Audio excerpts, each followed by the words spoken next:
ఇది మంచో చెడో కాలం నిర్ణయిస్తుంది.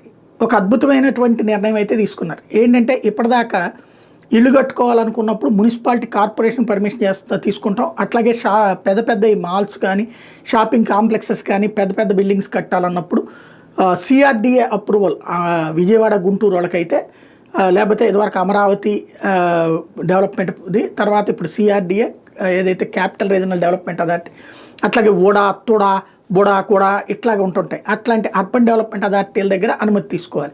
ఇటు కార్పొరేషన్ ప్లస్ అటు రెండు నడుస్తుంటాయి. ఇప్పుడు అది కాకుండా రాష్ట్ర ప్రభుత్వంతో కానీ ఈ ఉడాలతో సంబంధం లేకుండా నేరుగా మున్సిపాలిటీలు కార్పొరేషన్లే ఈ పని చేసేటట్టుగా నిర్ణయం తీసుకున్నారు. దీనికి సంబంధించినటువంటి గతంలో అసలు ఈ అర్బన్ డెవలప్మెంట్ అథారిటీలకి ఆ పని పెట్టిందే తెలుగుదేశం ప్రభుత్వం.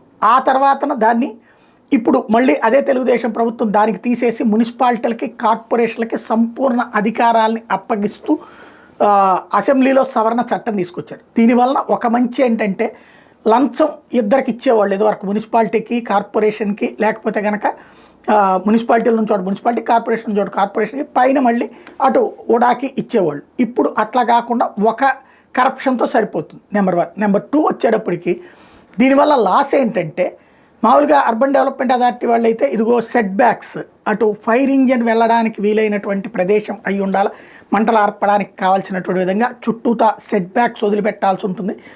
సిస్టమ్ అంతా అబ్జర్వ్ చేస్తారు. ప్లస్ రోడ్డు, ఒక అపార్ట్మెంట్ కడుతున్నారంటే అక్కడికి రెండు కార్లు వెళ్ళగలిగినటువంటి రోడ్డు ఉండాలా. అదే సందర్భంలో బయటికి రావడానికి కూడా అట్లాంటి సిస్టమే ఉండాలి. 2 వైపుల రోడ్డా, లేకపోతే 2+2 4 వాహనాలు వెళ్ళేటటువంటి రోడ్డు ఇట్లా ఉండాలి. అట్లా లేకపోతే పర్మిషన్ ఎవరు, పార్కింగ్లో కూడా కింద ఏమి కట్టడానికి వెళ్ళేది, ఇట్లాంటివన్నీ చూస్తారు. అదే స్థానిక సంస్థలోకి వచ్చేటప్పటికి ఏమైపోతుంది, బిల్డర్లకి ఇది ఒక వరం. 3 అడుగులు 4 అడుగులు రోడ్డు ఉన్నా కూడా, అంటే ఇక్కడ అపార్ట్మెంట్ ఉంటుంది, ఈ ముందంతా కేవలం ఒక 10 అడుగులు 5 అడుగులు రోడ్డు ఉంటుంది, ఆ తర్వాత మెయిన్ రోడ్డు ఉంటుంది. అట్లాగే పర్మిషన్ ఇచ్చేస్తారు వీళ్ళైతే కనుక. అంటే అప్పుడు కింద పార్కింగ్ పెట్టుకున్న వాహనాలు ఎక్కడ పార్క్ చేసుకోవాలి, తీసుకెళ్ళి రోడ్డు మీద పెట్టుకోవాలి. ఇట్లాంటి విచిత్రమైనటువంటి పరిస్థితులు తలెత్తాయి. స్థానిక సంస్థలంటేనే అవినీతికి ఆలవాలమైనటువంటి సందర్భంలో ఈ నిర్ణయం మరి ప్రయోజనమా నష్టమా కాలం డిసైడ్ చేయాలి.